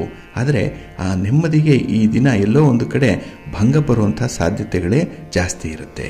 ಇನ್ನು ಬಹಳ ವಿಶೇಷವಾಗಿ ನಿಮಗೆ ಹಣ ಅನ್ನುವಂಥ ಇಂಧನ ಇದು ಉಳಿತಾಯವಾಗ್ತಾ ಇದ್ದರೆ ಈ ಸಂಸಾರದ ನೌಕೆ ಕೂಡ ಚೆನ್ನಾಗಿ ಸಾಗ್ತಾ ಇರುತ್ತೆ. ಹಾಗಾಗಿ ಹಣಕಾಸಿನ ವಿಚಾರದಲ್ಲಿ ಈ ದಿನ ಸ್ವಲ್ಪ ಎಚ್ಚರಿಕೆಯಿಂದ ಇರಿ. ಇನ್ನು ಆರೋಗ್ಯದ ಕಡೆ ಕೂಡ ಗಮನ ಕೊಡುವಂಥದ್ದು, ಅದರಲ್ಲೂ ನಿಮ್ಮ ತಾಯಿಯವರಿದ್ದರೆ ಅವರ ಆರೋಗ್ಯ ಅಥವಾ ತಾಯಿ ಸ್ಥಾನದಲ್ಲಿರುವಂಥ ಹಿರಿಯರ ಆರೋಗ್ಯ ಬಹಳ ಮುಖ್ಯ. ಇದನ್ನು ಆದಷ್ಟು ಬೇಗ ಈ ದಿನ ವೈದ್ಯರನ್ನು ಸಂಪರ್ಕ ಮಾಡುವಂಥದ್ದು, ಔಷಧೋಪಚಾರಗಳನ್ನು ಮಾಡುವಂಥ ವಿಚಾರಗಳನ್ನು ಈ ದಿನ ಆದ್ಯತೆ ಮೇರೆ ಮಾಡಬೇಕಾಗತ್ತೆ. ಇನ್ನು ಈ ದಿನದಲ್ಲಿ ನಿಮ್ಮ ದೂರದ ಪ್ರಯಾಣ ಅಷ್ಟೊಂದು ಒಳ್ಳೆಯ ಫಲವನ್ನು ತರಲ್ಲ. ಏನೋ ಕೆಲಸಕ್ಕಾಗಿ ಮಾಡಬೇಕು, ಉದ್ಯೋಗಕ್ಕಾಗಿ ಪ್ರಯಾಣ ಮಾಡಬೇಕು, ಮಾಡಿ, ಆದರೆ ಸ್ವಲ್ಪ ಎಚ್ಚರಿಕೆಯಿಂದ ಮಾಡಿ. ಹಾಗೆ ಈ ದಿನ ನಿಮ್ಮ ಇಷ್ಟ ದೇವರನ್ನು ಆರಾಧನೆ ಮಾಡ್ತಾ ಇರಿ. ಭಕ್ತಿಯಿಂದ ಆಂಜನೇಯನ ಸ್ತೋತ್ರವನ್ನು ಹೇಳ್ಕೊಳ್ಳಿ, ಸ್ವಾಮಿಯ ದರ್ಶನ ಮಾಡ್ಕೊಳ್ಳಿ, ಒಳ್ಳೆಯದಾಗುತ್ತೆ. ನಿಮ್ಮ ಅದೃಷ್ಟದ ಬಣ್ಣ ಕೇಸರಿ, ಅದೃಷ್ಟದ ದಿಕ್ಕು ಪೂರ್ವ ದಿಕ್ಕು, ಅದೃಷ್ಟ ಸಂಖ್ಯೆ 3. ವೃಷಭರಾಶಿ. ವೃಷಭರಾಶಿಯವರಿಗೆ ಈ ದಿನ ಕೀರ್ತಿ ಸ್ಥಾನದಲ್ಲಿ ಚಂದ್ರ ಇದ್ದಾನೆ. ಹಾಗಾಗಿಯೇ ಉತ್ತಮ ಫಲಗಳನ್ನು ಪಡ್ಕೊಳ್ಳುವಂಥ ದಿನ. ನಿಮ್ಮ ಕೆಲಸ ಕಾರ್ಯಗಳು, ನಿಮ್ಮ ಚಟುವಟಿಕೆಗಳು, ನಿಮ್ಮ ಪ್ರಯತ್ನ, ನಿಮ್ಮ ಓಡಾಟ, ನಿಮ್ಮ ಪ್ರಯಾಣ ಎಲ್ಲವೂ ಕೂಡ ನಿಮಗೆ ಒಂದು ರೀತಿಯಲ್ಲಿ ಸಂತೃಪ್ತಿಯನ್ನು ತರುತ್ತೆ, ಒಂದು ಸಮಾಧಾನ ಇರುತ್ತೆ ಈ ದಿನದಲ್ಲಿ. ಹಾಗೆ ನಿಮ್ಮ ಸ್ನೇಹಿತರ ಸಮಯೋಚಿತವಾದಂಥ ಸಂದರ್ಭೋಚಿತವಾದಂಥ ಸಹಾಯ ಸಹಕಾರ ಕೂಡ ನಿಮಗೆ ಉತ್ತಮವಾದಂಥ ಒಂದು ಸ್ಥಿತಿಯನ್ನು ತಂದುಕೊಡುತ್ತೆ. ಹಾಗೆ ರಾಜಕಾರಣಿಗಳ ಸಹಕಾರ ಪಡೆಯುವಂಥ ಒಂದು ಪ್ರಯತ್ನ ಕೂಡ ಈ ದಿನ ಇರುತ್ತೆ. ಗಣ್ಯರನ್ನು ಭೇಟಿ ಮಾಡ್ತೀರಿ, ಹಿರಿಯರನ್ನು ಭೇಟಿ ಮಾಡ್ತೀರಿ, ಅವರಿಂದ ನಿಮಗೆ ಬೇಕಾದಂಥ ಸಹಾಯವನ್ನು ಸಹಕಾರವನ್ನು ಅಥವಾ ಒಂದು ಸಲಹೆಯನ್ನು ಪಡ್ಕೊಳ್ಳುವಂಥ ಒಂದು ವಿಶೇಷ ಸಂದರ್ಭ ಕೂಡ ಇದೆ. ಹಾಗೆ ಈ ದಿನ ಕೆಲವು ಕೆಲಸ ಕಾರ್ಯಗಳಲ್ಲಿ ಅತ್ಯುತ್ತಮವಾದಂತಹ ಒಂದು ಜಯಪ್ರಾಪ್ತಿಯಾಗುತ್ತೆ. ಯಾವುದೇ ಒಂದು ಕೆಲಸ ಕೂಡ ನಿಮಗೆ ಸೋಲು, ಒಂದು ಹತಾಶೆ, ನಿರಾಶೆ ಅನ್ನುವಂಥದ್ದನ್ನು ತರಲ್ಲ. ಎಲ್ಲವೂ ಕೂಡ ಬಹಳ ಚಟುವಟಿಕೆಯಿಂದ ಇರುತ್ತೆ, ಲವಲವಿಕೆಯಿಂದ ಇರುತ್ತೆ. ಹಾಗೆ ಈ ಸಂದರ್ಭದಲ್ಲಿ ಹಿರಿಯರು ಯಾರು ಯಾವುದೇ ಮಾರ್ಗದರ್ಶನವನ್ನು ಹೇಳಿದರೂ ಅದನ್ನು ಪಾಸಿಟಿವ್ ಆಗಿ ಸ್ವೀಕಾರ ಮಾಡಿ. ಕೆಲವರು ತೀರಾ ಹತ್ತಿರದಲ್ಲಿರುವಂಥವ್ರು, ಸಲುಗೆಯಿಂದ ಇರುವಂಥವರು ನಿಮಗೆ ಬೈದು ಬುದ್ಧಿ ಹೇಳ್ಬೋದು, 4 ಮಾತುಗಳನ್ನು ಹೆಚ್ಚಾಗಿ ಹೇಳ್ಬೋದು, ಆದರೆ ಬದುಕಲಿಕ್ಕೆ ಹೇಳ್ತಾರೆ ಅವರು. ಇನ್ನು ನಿಮ್ಮನ್ನು ಹೊಗಳುವಂಥವರು ಹೊಗಳಿ ನಿಮ್ಮನ್ನು ಹಾಳು ಮಾಡುವಂಥವ್ರು. ಹಾಗಾಗಿ ನಿಮ್ಮ ಒಂದು ತಪ್ಪುಗಳನ್ನು ಎತ್ತಿ ತೋರಿಸಿ ಅದನ್ನು ಸರಿಪಡಿಸ್ಕೋ ಅಂತ ಹೇಳುವಂಥ ಮಂದಿ ಈ ದಿನ ಇದ್ದಾರೆ. ಹಿರಿಯರಿದ್ದಾರೆ, ಸ್ನೇಹಿತರಿದ್ದಾರೆ, ಬಂಧುಗಳಿದ್ದಾರೆ. ಅವರ ಒಂದು ಮಾತಿಗೆ, ಅವರ ಸಲಹೆಗೆ ಈ ದಿನ ಮಾನ್ಯತೆಯನ್ನು ಕೊಡಿ. ಹಾಗೆ ಎಲ್ಲಾದರೂ ನಿಮಗೆ ಅವಮಾನ ಆಗುವಂತಹ ಸಂದರ್ಭ ಬಂದರೆ ಅಥವಾ ಕೆಲವರು ನಿಮ್ಮನ್ನು ನೆಗ್ಲೆಕ್ಟ್ ಮಾಡ್ತಾ ಇದ್ದಾರೆ, ಕಡೆಗಣಿಸ್ತಾ ಇದ್ದಾರೆ ಅನ್ನುವಂಥ ವಿಚಾರಗಳು ಬಂದರೆ ಅಲ್ಲಿ ನಿಮ್ಮನ್ನು ನೀವು ಡಿಫೆಂಡ್ ಮಾಡಿಕೊಳ್ಳಿಕ್ಕೆ ಅವಕಾಶಗಳು ಇರುವಂಥ ದಿನ ಇದು. ನಿಮ್ಮ ಪ್ರತಿಭೆಯನ್ನು ತೋರಿಸಲಿಕ್ಕೆ ಅವಕಾಶ ಇದೆ. ನಿಮ್ಮ ಒಂದು ಕೈಚಳಕವನ್ನು ಅಥವಾ ನಿಮ್ಮಲ್ಲಿ ಇರುವಂಥ ಒಂದು ಸಾಮರ್ಥ್ಯವನ್ನು ತೋರಿಸಲಿಕ್ಕೂ ಕೂಡ ಅವಕಾಶಗಳಿರುತ್ತೆ. ಅದನ್ನು ಈ ದಿನ ಸಮರ್ಥವಾಗಿ ಬಳಸ್ಕೊಳ್ಳಿ. ನಿಮ್ಮ ಪ್ರೀತಿ ಪ್ರೇಮದ ವಿಚಾರದಲ್ಲಿ ಅದ್ಭುತವಾದಂತಹ ಯಶಸ್ಸು ಈ ದಿನ ಸಿಕ್ಕತ್ತೆ, ಒಳ್ಳೆಯದಾಗುತ್ತೆ. ನಿಮ್ಮ ಮನೆ ದೇವರನ್ನು ಸ್ಮರಣೆ ಮಾಡ್ತಾ ಇರಿ. ಹಾಗೆ ಭಕ್ತಿಯಿಂದ ಮಹಾಲಕ್ಷ್ಮಿ ಸ್ತೋತ್ರವನ್ನು ಹೇಳ್ಕೊಳ್ಳಿ. ಈ ದಿನ ಮಹಾವಿಷ್ಣುವಿನ ದರ್ಶನ ಮಾಡ್ಕೊಳ್ಳಿ, ಒಳ್ಳೆಯದಾಗುತ್ತೆ. ನಿಮ್ಮ ಅದೃಷ್ಟದ ಬಣ್ಣ ಬಿಳುಪು, ಅದೃಷ್ಟದ ದಿಕ್ಕು ಈಶಾನ್ಯ ದಿಕ್ಕು, ಅದೃಷ್ಟ ಸಂಖ್ಯೆ 1. ಮಿಥುನ ರಾಶಿ. ಮಿಥುನ ರಾಶಿಯವರಿಗೆ ಈ ದಿನ ಧನಸ್ಥಾನದಲ್ಲಿ ಚಂದ್ರ ಇದ್ದಾನೆ. ಹಾಗಾಗಿನೇ ಮಿಶ್ರ ಫಲಗಳಿರುತ್ತೆ. ಅದರಲ್ಲೂ ಕುಟುಂಬದಲ್ಲಿ ಸ್ವಲ್ಪ ಭಿನ್ನಾಭಿಪ್ರಾಯಗಳು ತಲೆ ಎತ್ತುವಂಥ ಸಾಧ್ಯತೆಗಳು ಇರುತ್ತೆ ಈ ದಿನ. ಹಾಗಾಗಿ ನಿಮ್ಮ ಅಭಿಪ್ರಾಯವನ್ನು ವ್ಯಕ್ತಪಡಿಸಲಿಕ್ಕೆ ಹೋಗಿ ಈ ದಿನ ನೀವು ಭಾರಿ ಸೋಲನ್ನು ಅನುಭವಿಸ್ತೀರಿ. ಹಾಗಾಗಿ ಎಲ್ಲಿ ಅಗತ್ಯ ಇದೆ ಅಲ್ಲಿ ಮಾತ್ರ ನಿಮ್ಮ ಅಭಿಪ್ರಾಯ ಹೇಳಿ. ನಿಮ್ಮ ಮಾತನ್ನು ಅಲ್ಲಿ ನೀವು ಹೇಳುವಂಥದ್ದು ಬಹಳ ಸೂಕ್ತ. ಇನ್ನು ಕೆಲವೊಂದು ಅಸ್ಥಿರವಾದಂತಹ ಕೆಲಸ ಕಾರ್ಯಗಳಿಗೆ ಕೈ ಹಾಕ್ತೀರಿ. ಅದರಲ್ಲಿ ಯಾವುದೇ ರೀತಿಯಲ್ಲಿ ಲಾಭ ಇಲ್ಲ, ಆದರೆ ಮಾಡಬೇಕಲ್ಲ ಅಂತ ಹೇಳಿ ಕೆಲಸ ಮಾಡುವಂಥದ್ದು. ಯಾರನ್ನೋ ನಂಬಿಸಲಿಕ್ಕೆ ಕೆಲಸ ಮಾಡ್ತೀರಿ, ಯಾರನ್ನ ಓಲೈಸಲಿಕ್ಕೆ ಕೆಲಸ ಮಾಡಲಿಕ್ಕೆ ಹೋಗ್ತೀರಿ. ಇದು ಮುಂದೆ ನಿಮಗೆ ಒಂದು ಸೆಕ್ಯೂರಿಟಿ ಫೀಲಿಂಗನ್ನು ತರಲ್ಲ. ತತ್ಕಾಲಕ್ಕೆ ಅದು ನಿಮಗೆ ಸಂತೋಷವನ್ನು ತರಬಹುದು, ಆದರೆ ದಿನ ಕಳೆದಂತೆ ಅಂತಹ ಕೆಲಸಗಳು ನಿರರ್ಥಕ ಅಂತ ಹೇಳಿ ಅನಿಸ್ಬಿಡುತ್ತೆ. ಪಶ್ಚಾತ್ತಾಪವನ್ನು ಪಡುವಂತಹ ಸಂದರ್ಭಗಳು ಬಂದ್ಬಿಡುತ್ತೆ. ಹಾಗಾಗಿನೇ ಕೆಲಸ ಕಾರ್ಯಗಳನ್ನು ಈ ದಿನ ನೀವು ಹೊಸದಾಗಿ ಆರಂಭ ಮಾಡುವಂಥ ವಿಚಾರಗಳೇನಾದರೂ ಇದ್ದರೆ ಅದರ ಸಾಧಕ ಬಾಧಕಗಳನ್ನು ನೋಡಿ ಮುಂದುವರಿಯುವಂಥದ್ದು ಉತ್ತಮ. ಅದಕ್ಕಾಗಿ ತಜ್ಞರ ಸಲಹೆಯನ್ನು ಪಡ್ಕೊಳ್ಳಿ, ಹಿರಿಯರ ಮಾರ್ಗದರ್ಶನ ಪಡ್ಕೊಳ್ಳಿ, ಒಳ್ಳೆಯದಾಗತ್ತೆ.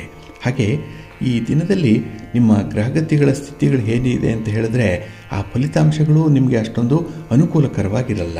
ಕಸದ ಮೇಲೆ ಕಸ ಎಸೆದಾಗ ಆ ಕಸದ ರಾಶಿ ಹೇಗೆ ಬರುತ್ತೋ ಅದೇ ರೀತಿಯಲ್ಲಿ ನೀವು ಮಾಡುವಂಥ ಸಣ್ಣ ಪುಟ್ಟ ತಪ್ಪುಗಳಿರ್ಬೋದು ಅಥವಾ ಅಪನಂಬಿಕೆಗಳಿರ್ಬೋದು, ಅದು ಬೆಟ್ಟದಷ್ಟು ಬೆಳೆಯುವಂಥದ್ದು ಕೂಡ ಇರುತ್ತೆ.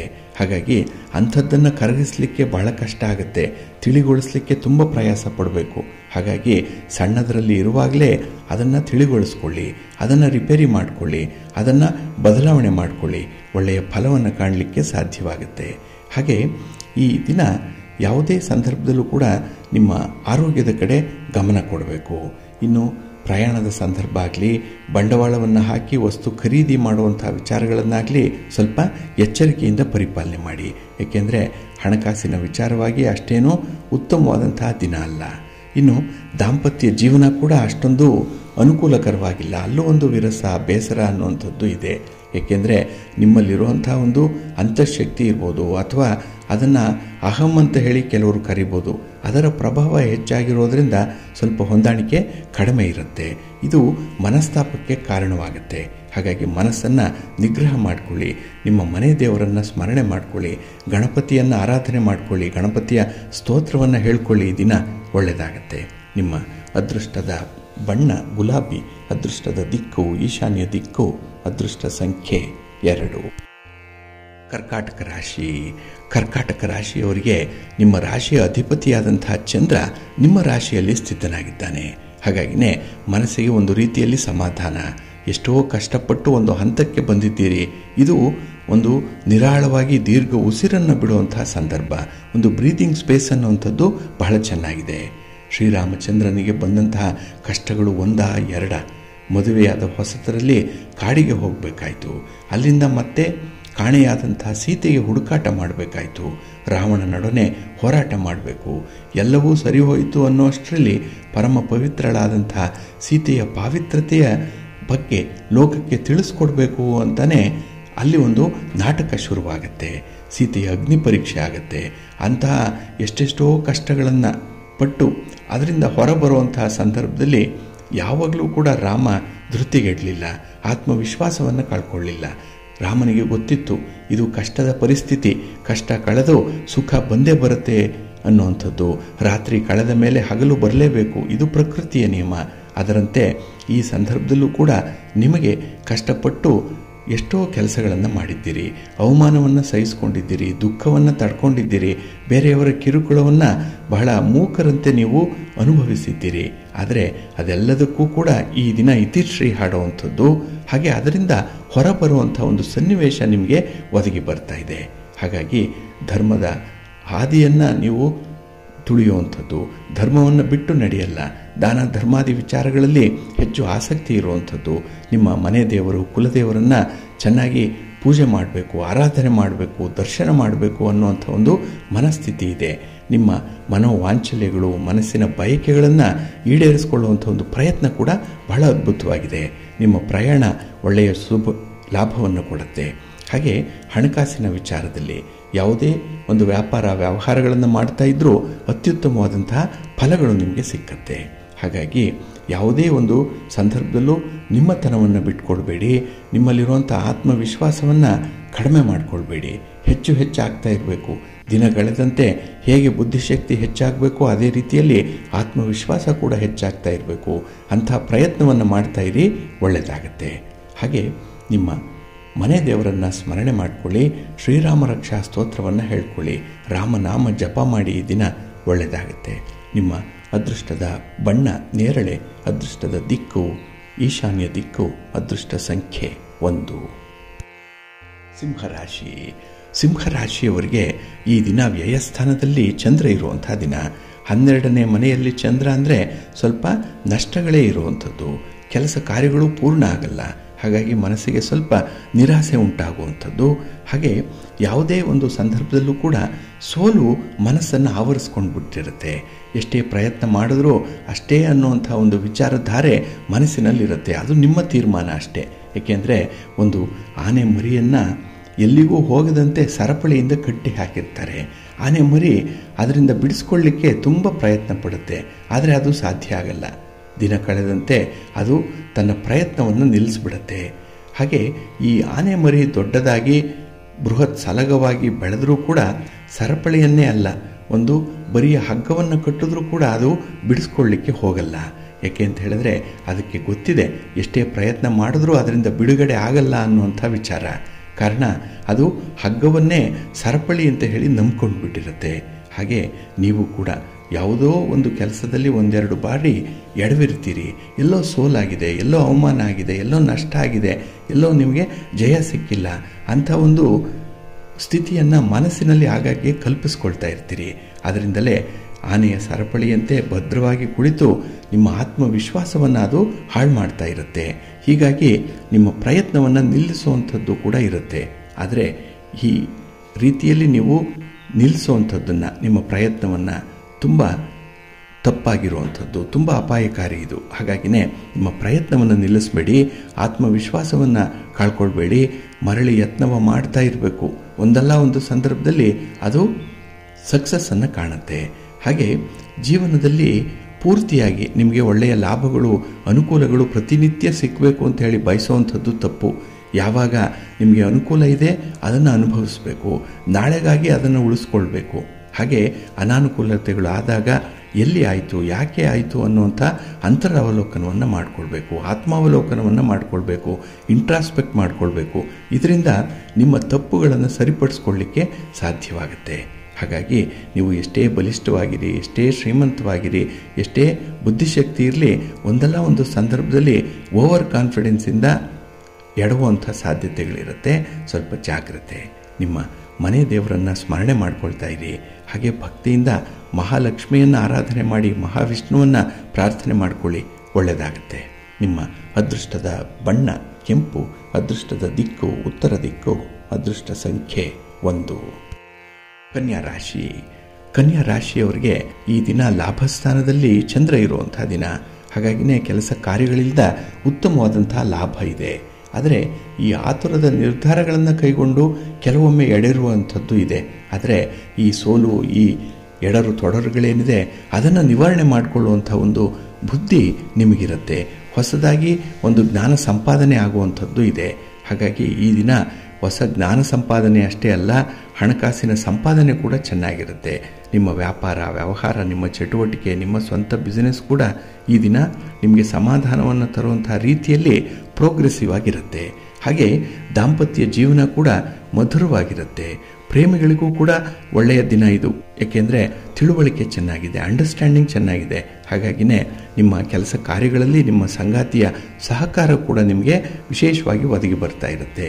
ಹಾಗೆ ನಿಮ್ಮ ಶತ್ರುಗಳ ಉಪಟಳ ಜಾಸ್ತಿ ಆಗಿದ್ದು ಅದು ಈ ದಿನ ಕಡಿಮೆ ಆಗುವಂಥದ್ದು ಇದೆ. ಹಾಗಾಗಿ ನಿಮ್ಮ ಬಗ್ಗೆ ನಿಮ್ಮ ಹಿತಶತ್ರುಗಳೇ ಗೌರವ ಕೊಡುವಂಥ ಸಂದರ್ಭಗಳು ಕೂಡ ಬರುತ್ತೆ. ಆದರೆ ಶುದ್ಧವಾದ ಮನಸ್ಸಿನಿಂದ ಈ ದಿನ ನಿಮ್ಮ ಕೆಲಸ ಕಾರ್ಯಗಳನ್ನು ಆರಂಭ ಮಾಡಿ, ಸ್ವಾರ್ಥರಹಿತವಾದಂಥ ಕೆಲಸಗಳನ್ನು ಮಾಡಿ. ಆದಷ್ಟು 4 ಜನರಿಗೆ ಅನುಕೂಲ ಆಗುವಂಥ ಕೆಲಸಗಳು ನಿಮ್ಮಿಂದಾಗಲಿ, ಒಳ್ಳೆಯದಾಗುತ್ತೆ. ನಿಮ್ಮ ಮನೆ ದೇವರನ್ನು ಈ ದಿನ ಸ್ಮರಣೆ ಮಾಡಿಕೊಳ್ಬೇಕು. ಹಾಗೆ ಯಾವುದೇ ಸಂದರ್ಭದಲ್ಲೂ ಕೂಡ ಈ ಕೆಲಸ ಕಾರ್ಯಗಳಲ್ಲಿ ನೀವು ಹಿರಿಯರ ಮಾರ್ಗದರ್ಶನ ಪಡ್ಕೊಳ್ಳುವಂಥದ್ದನ್ನು ಮರಿಬೇಡಿ. ಏಕೆಂದರೆ ತಂದೆ ತಾಯಿಯಂದ್ರ ಆಶೀರ್ವಾದ ಬೇಕು, ಹಿರಿಯರ ಒಂದು ಅನುಗ್ರಹ ಬೇಕು, ಭಗವಂತ ನಿಮ್ಮನ್ನು ನೋಡಬೇಕು, ಭಗವಂತನ ಒಂದು ವಿಶೇಷವಾದಂಥ ಶಕ್ತಿ ನಿಮಗೆ ಬರಬೇಕು. ಅದಕ್ಕಾಗಿಯೇ ಈ ದಿನ ನಿಮ್ಮ ಮನೆ ದೇವರನ್ನು ಪೂಜೆ ಮಾಡುವಂಥದ್ದು, ಹಾಗೆ ದರ್ಶನ ಮಾಡುವಂಥದ್ದನ್ನು ಮಾಡಿ, ಒಳ್ಳೆಯದಾಗುತ್ತೆ. ನಿಮ್ಮ ಅದೃಷ್ಟದ ಬಣ್ಣ ತಿಳಿ ಹಸಿರು, ಅದೃಷ್ಟದ ದಿಕ್ಕು ಈಶಾನ್ಯ ದಿಕ್ಕು, ಅದೃಷ್ಟ ಸಂಖ್ಯೆ 1. ತುಲಾರಾಶಿ. ತುಲಾರಾಶಿಯವರಿಗೆ ಈ ದಿನ ವಿಶೇಷವಾಗಿರುವಂಥ ದಿನ. ಅದರಲ್ಲೂ ಚಂದ್ರ ಉದ್ಯೋಗ ಸ್ಥಾನದಲ್ಲಿದ್ದಾನೆ, 10ರ ಸ್ಥಾನ. ಹಾಗಾಗಿನೇ ನಿಮ್ಮ ಕೆಲಸ ಕಾರ್ಯಗಳು ಯಶಸ್ವಿಯಾಗಿ ನಡೆಯುತ್ತೆ. ಆದರೆ ಈ ಯಶಸ್ವಿಯಾಗಿ ನಡೀಲಿಕ್ಕೆ ಸಮಾನ ಮನಸ್ಕರ ಅಗತ್ಯತೆ ಇದೆ. ನಿಮ್ಮ ಆಲೋಚನೆಯಂತೆ ನಿಮ್ಮ ಸಂಗಾತಿಯ ಆಲೋಚನೆ ಇರಬೇಕು, ನಿಮ್ಮ ಪಾರ್ಟ್ನರ್ ಆಲೋಚನೆ ಇರಬೇಕು, ನಿಮ್ಮ ಸುತ್ತಮುತ್ತಲಿರುವಂಥವರ ಮನಸ್ಥಿತಿ ಕೂಡ ಅದೇ ಧಾಟಿಯಲ್ಲಿ ಇರಬೇಕಾಗತ್ತೆ. ಹಾಗಾಗಿ ಒಂದು ವಾಹನ ಸುಲಭವಾಗಿ ಚಲಿಸಬೇಕು ಅಂತ ಹೇಳಿದ್ರೆ ಆ 4 ಚಕ್ರಗಳು ಕೂಡ ಒಂದೇ ರೀತಿಯಲ್ಲಿ ಇರಬೇಕು. ಒಂದು ದೊಡ್ಡದು, ಒಂದು ಚಿಕ್ಕದು ಇರುವಂಥದ್ದು, ಒಂದು ವೃತ್ತಾಕಾರವಾಗಿ, ಒಂದು ಚಪ್ಪಟೆಯಾಗಿ ಇರುವಂಥದ್ದಾದರೆ ಆ ಒಂದು ಯಂತ್ರವಾಗಲಿ ವಾಹನವಾಗಲಿ ಸರಿಯಾಗಿ ಚಲಿಸಲ್ಲ, ಸುಗಮವಾಗಿ ಚಲಿಸಲ್ಲ. ಹಾಗಾಗಿ ಯಾವುದೇ ಒಂದು ಕಾರ್ಯ ನಡೀಬೇಕು ಅಂತ ಹೇಳಿದ್ರೂ ಕೂಡ ಸಮಾನವಾದಂಥ ಚಕ್ರಗಳಂತೆ ಸಮಾನ ಮನಸ್ಕರ ಒಂದು ತಂಡ ಇರಬೇಕಾಗತ್ತೆ.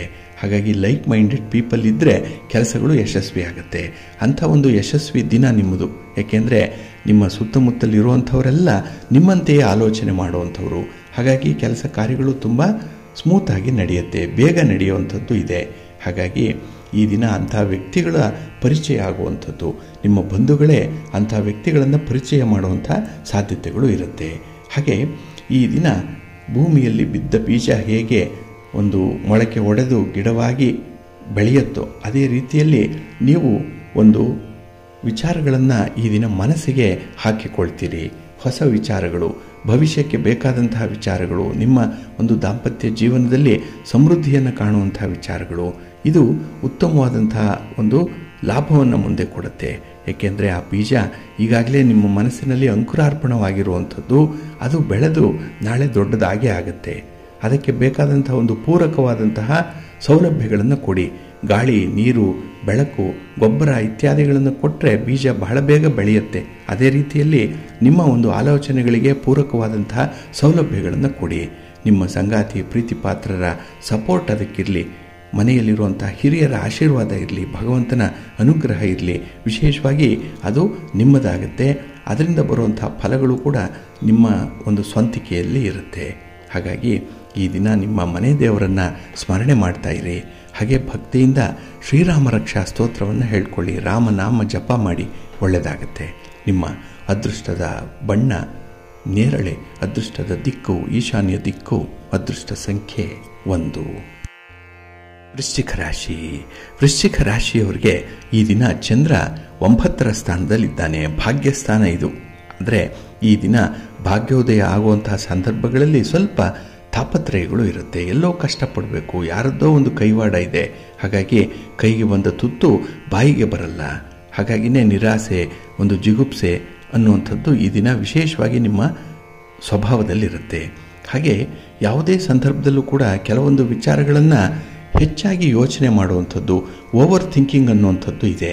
ನೋಡಿ, ಒಂದು ಎತ್ತಿನ ಬಂಡಿಯ ಮೇಲೆ ಎತ್ತುಗಳು ಎಷ್ಟು ಎಳೆಯುತ್ತೋ ಅಷ್ಟೇ ಸಾಮರ್ಥ್ಯಕ್ಕೆ ಸಾಮಾನು ಸರಂಜಾಮುಗಳನ್ನು ಆ ಗಾಡಿಯಲ್ಲಿ ತುಂಬಬೇಕು. ಆಗ ಆ ಗಾಡಿ ಅಥವಾ ಬಂಡಿ ಬಹಳ ಬೇಗ ಒಂದು ಗುರಿಯನ್ನು ತಲುಪುತ್ತೆ. ಒಂದು ವೇಳೆ ನೀವು ಆ ಭಾರಕ್ಕಿಂತ ಹೆಚ್ಚಾಗಿ ಹೊರುವ ಭಾರಕ್ಕಿಂತ ಹೆಚ್ಚಾದ ಭಾರವನ್ನು ಹಾಕಿದಾಗ ಅದು ಆ ಬಂಡಿಗೆ ತ್ರಾಸವಾಗುತ್ತೆ. ಎಳೆಯುವಂತಹ ಎತ್ತುಗಳು ಕೂಡ ಆಯಾಸದಿಂದ ಕೂಡಿರುತ್ತೆ. ಅದೇ ರೀತಿಯಲ್ಲಿ ನೀವು ಕೂಡ ನಿಮಗೆ ಎಷ್ಟು ಸಾಧ್ಯವೋ ಅಷ್ಟೇ ಚಿಂತೆಯನ್ನು ಮಾಡಬೇಕು. ಊರಿನ ಉಸಾಬರಿಗೆ ಹೋಗಬೇಡಿ. ಅನ್ಯರ ಒಂದು ಕೆಲಸ ಕಾರ್ಯಗಳ ಬಗ್ಗೆ ಹೆಚ್ಚು ಆಸಕ್ತಿಯನ್ನು ವಹಿಸಬೇಡಿ. ಮೂರನೆಯವರ ಮಾತಿಗೆ ಬೆಲೆ ಕೊಡಬೇಡಿ. ಈ ಎಲ್ಲ ವಿಚಾರಗಳನ್ನು ಈ ದಿನ ನೀವು ಕೂಲಂಕುಷವಾಗಿ ನೋಡಬೇಕಾಗತ್ತೆ.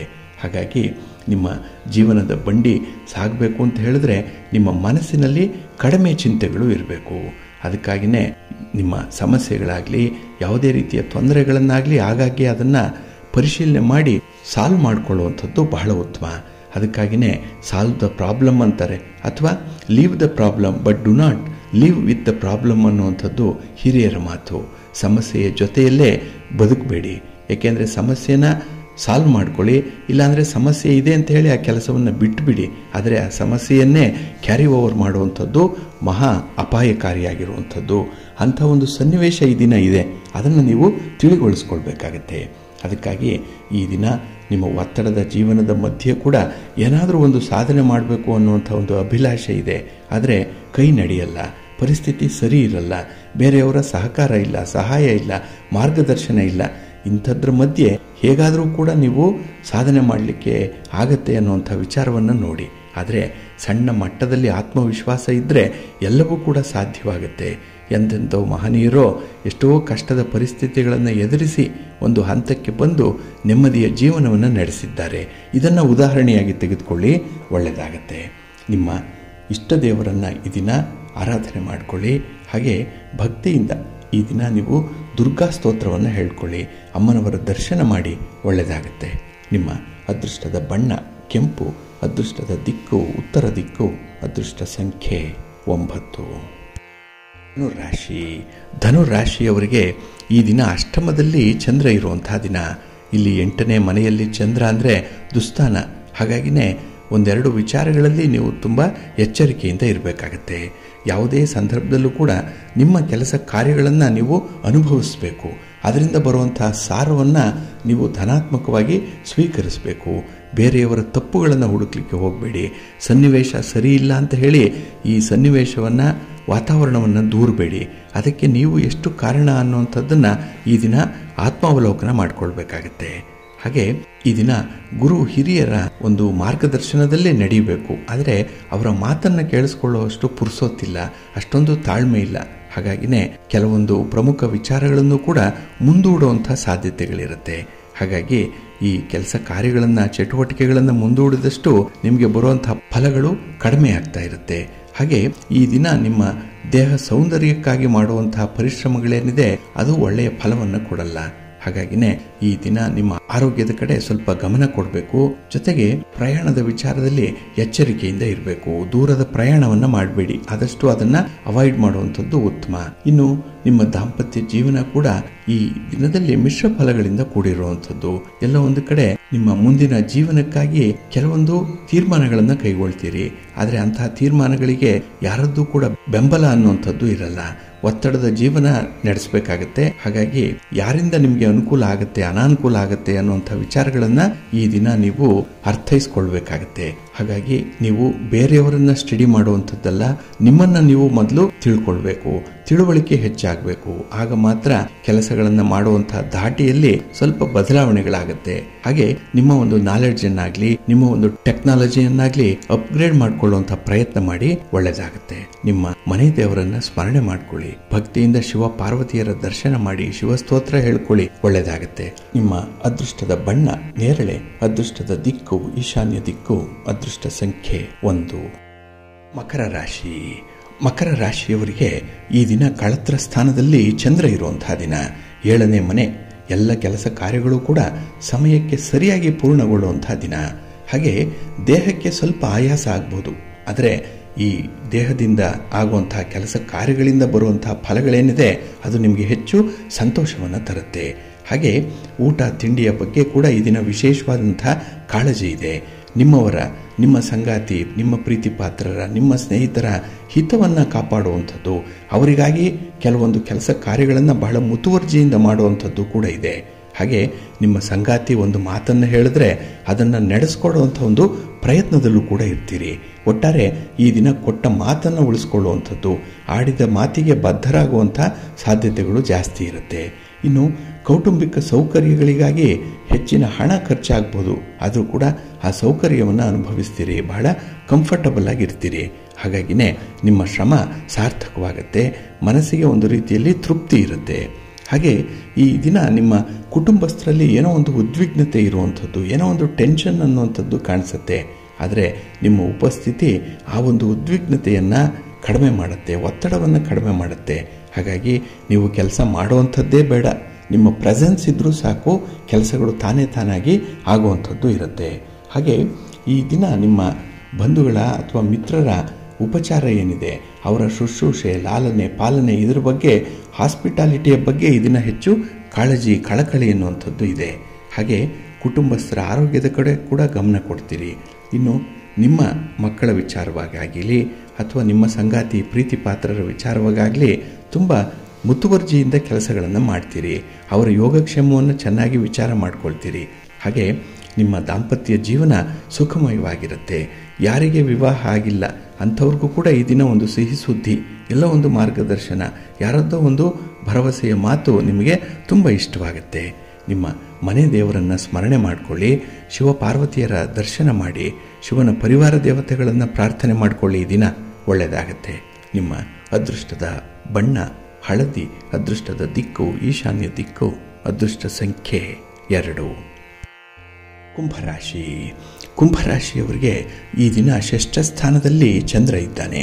ಹಾಗಾಗಿನೇ ಕೆಲಸ ಕಾರ್ಯಗಳಲ್ಲಿ ಹೆಚ್ಚಿನ ಆಸಕ್ತಿ ಇರುತ್ತೆ. ಹಾಗೆ ನಿಮ್ಮಲ್ಲಿ ಆತ್ಮವಿಶ್ವಾಸ ಈ ದಿನ ಬಹಳ ಚೆನ್ನಾಗಿದೆ. ಅರ್ಧಂಬರ್ಧ ಆಗಿರುವಂತಹ ಕೆಲಸ ಕಾರ್ಯಗಳ ಕಡೆ ಗಮನ. ಏಕೆಂದರೆ ಯಾರೋ ಆ ಕೆಲಸದ ಬಗ್ಗೆ ಒಂದು ಕಮೆಂಟ್ ಮಾಡಿದ್ದಾರೆ, ಬೇರೆಯವರು ಏನೂ ಹೇಳಬಾರ್ದು, ಯಾವುದೇ ರೀತಿಯಲ್ಲಿ ಬುದ್ಧಿವಾದ ಹೇಳಬಾರ್ದು ಅಂಥ ಒಂದು ಸ್ಥಿತಿ ಈ ದಿನ ಇರುತ್ತೆ.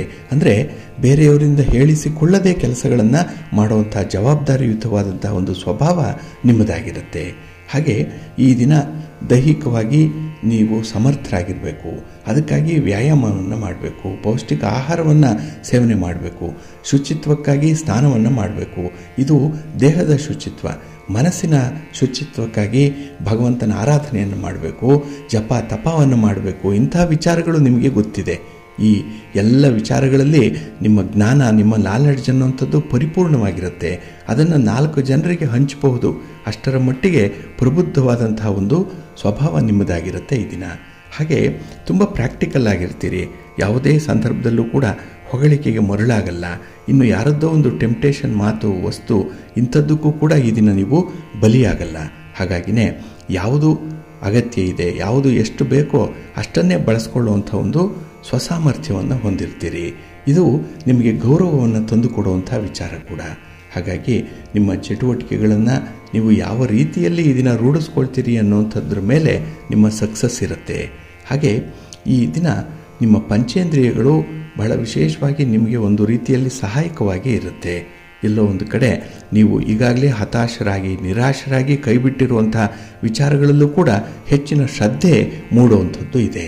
ಹಾಗೆ ನಿಮ್ಮ ಯಾವುದೇ ಒಂದು ವಿಚಾರದಲ್ಲಾಗಲಿ ನಿಮ್ಮ ಮೆದುಳು ಬೇರೆ ಬೇರೆ ರೀತಿಯಲ್ಲಿ ಆಲೋಚನೆ ಮಾಡುವಂಥದ್ದು, ಹೊಸ ಹೊಸ ಆಲೋಚನೆಗಳು ಬರುತ್ತೆ.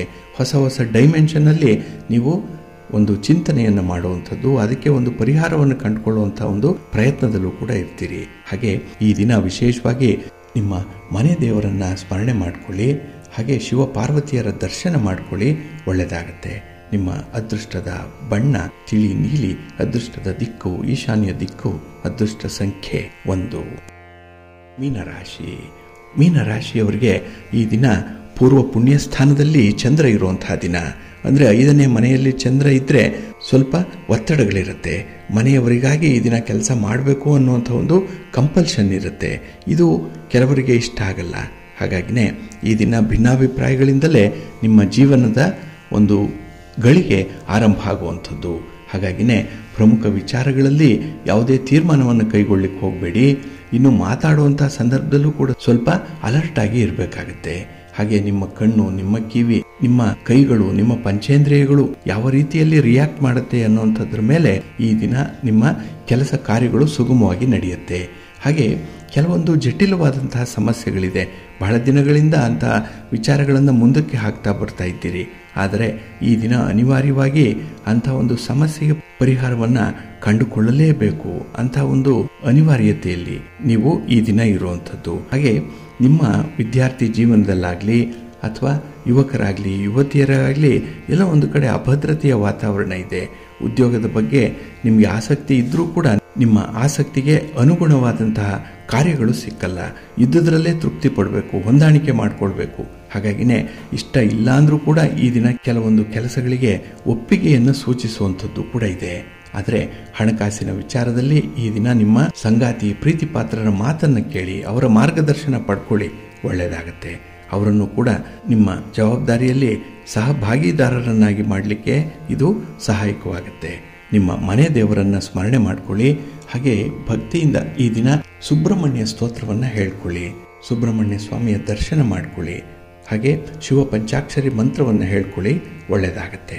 ನಿಮ್ಮ ಅದೃಷ್ಟದ ಬಣ್ಣ ನೇರಳೆ, ಅದೃಷ್ಟದ ದಿಕ್ಕು ಈಶಾನ್ಯ ದಿಕ್ಕು, ಅದೃಷ್ಟ ಸಂಖ್ಯೆ 4.